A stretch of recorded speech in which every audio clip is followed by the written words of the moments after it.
So let's hear more from the business world now, because in the last 5 minutes or so, the US's stock markets have opened and they are soaring. Our North American business correspondent Ritika Gupta is on Wall Street for us. Ritika, investors very much welcoming this election result.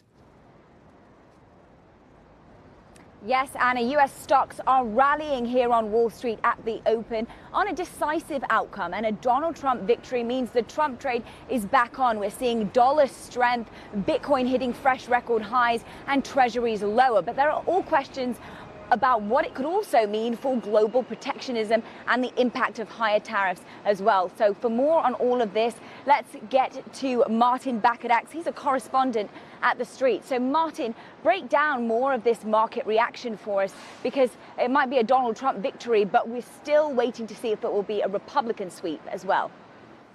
I think that might end up being the most important aspect of all of this, to be honest with you, because whilst we understand the deregulation and the other pro-growth policies that are likely to come from the Trump administration, most critical will be what comes into the federal budget next year. What will we see with respect to tax cuts, and what will we see, perhaps more importantly, with regards to public spending? And that's why we're seeing this reaction in the bond market right now. And it's not so dissimilar to what we saw in the gilt market last week after the UK budget. Borrowers are worried that these tax cuts and spending increases aren't going to be paid for anytime soon, and they're becoming reluctant to lend more money, particularly now that the US debt pile is reaching a record of $36 trillion.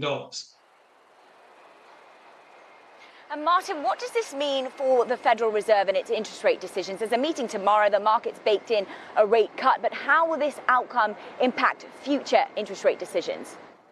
I really do think it muddies the waters significantly, because now the Federal Reserve will have to rely on very different growth and inflation forecasts than they had only a few weeks and indeed a few months ago. They'll meet again in December and they'll print fresh outlooks for 2025 and beyond, but they won't really know the impact of these policies then. And for that matter, if we are seeing this rise in Treasury bond borrowing costs and the prospect of faster inflation, the Fed may have to tap the brakes on its plans to cut rates, not only into the end of the year, but into next year and beyond. So I think that's going to be crucial as well. And certainly if these tariff policies were to slow growth and the tax policies were to spike inflation, then we could get a very unpopular mix in terms of stagflation for the US economy next year. And nobody wants that. And Martin, when it comes to stocks, who are the winners and the losers in this? Well, right now we're talking a lot of stocks that we describe as the Trump trade. Those that are going to be the beneficiary to this administration. Tesla's probably the most visible. They, of course, are led by Elon Musk, who has been a very vocal and high-profile supporter of the former president during this campaign. And the assumption is that he might find himself sort of on the good side of the tariff equation, and therefore, as a result, in the favor of the president. The president's social media company is doing extraordinarily well this morning, and that's probably understandable. But I think what we're also seeing is the banking sector doing incredibly well. The assumption there is that deregulation will spike a lot of merger and acquisition activity. That's great for banking fees, and just also looser regulation across the board. So the banks are up. A lot of the merger stories that we've reported on the past year are starting to be rethought because a new Federal Trade Commission will allow some of them to go through. But generally, we're seeing growth, I should say gains, across the stock market this morning, largely as a result of that decisive victory, not only in electoral terms, but also in terms of the popular vote and the likelihood of a Republican sweep of both houses of Congress. Right, and we'll have to leave it there. Thank you so much for Martin Bakadax of The Street. Now let's take a look at what the implications are for global trade, and we'll bring in now Ali Renison of SEC Newgate. So Ali, Trump has talked a lot about protectionist measures. He wants to impose tariffs of 10 to 20% across the board, as much as 60% for imports from China. So talk to us about how you expect this to play out. Well, it'll be interesting to see actually how those are taken forward. We know the last time that Trump was in office in the White House, he applied across the board steel and aluminium sort of tariffs. There were some exemptions, but ultimately Trump is a deal maker. So what he really wants to do is extract concessions from trading partners, which is why you've seen, even though the Chinese markets have been down a bit today, as was alluded to earlier, China may well actually see this as an opportunity to, he doesn't like to do military conflict, right? But he likes to do economic conflict in order to gain some concessions from others. And it'll be interesting to see how the UK plays in there. I think the UK is in a bit of a piggy in the middle, being out of the EU and thinking on the one hand, well, maybe I'll do better bilaterally engaging with Trump. On the other hand, do I want to be part of sort of a European-wide effort here? And Ali, what about China? This is the world's second biggest economy and it drives a lot of the global trade. So how can these two exporters get along? Well, ultimately, if you look at what happened last time that Trump imposed sort of tariffs that hit China when he was in the White House, they did end up striking what was called a mini deal, where effectively China agreed to purchase a lot more from the UK agricultural sector, for example, the US agricultural sector. So ultimately, I think what it comes down to is, how much can he extract from another country? Industrial policy, interesting to see whether, the US at the moment has some pretty tough electric vehicle tariffs on vehicles coming from China. But it'd be interesting to see also if Elon Musk ends up playing a role here. And Elon Musk has actually been cautious in recent days about kind of the impact of immediate sort of tariff changes and the unpredictability and cost they add to business in terms of supply chains. So it'll be interesting to see whether actually Trump is pulled back from that or tries to take a slightly more organized approach to it so that business has time to plan. All right, thank you so much there to Ali Renison of SEC Newgate.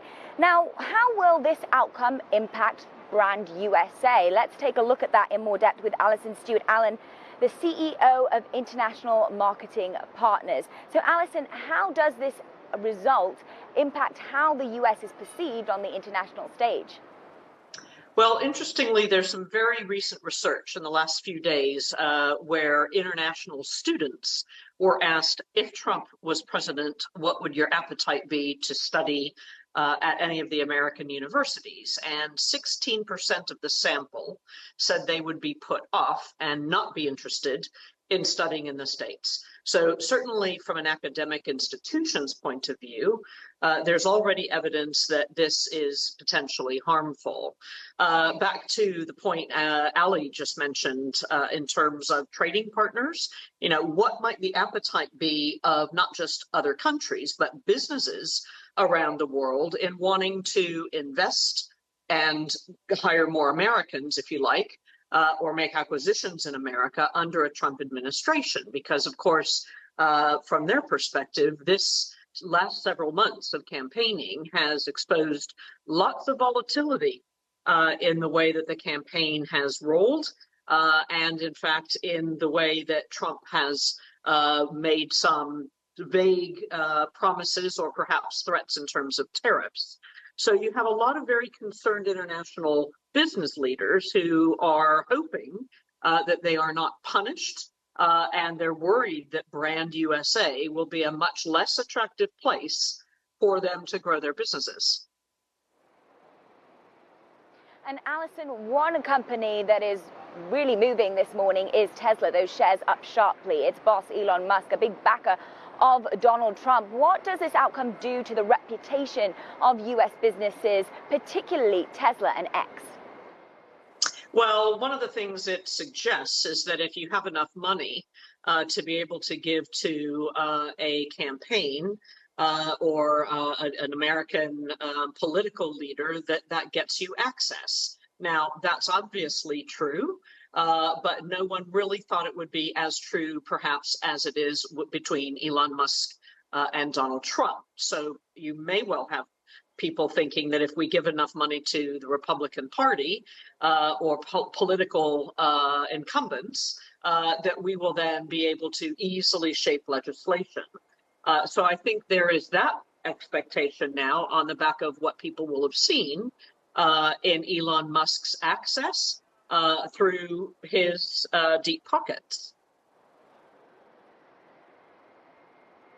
All right, we'll have to leave it there. Thanks so much to Alison Stewart there. And here on Wall Street, we're seeing the shares rallying sharply, that the Trump trade really taking full force. So back to you, Anna, in the studio.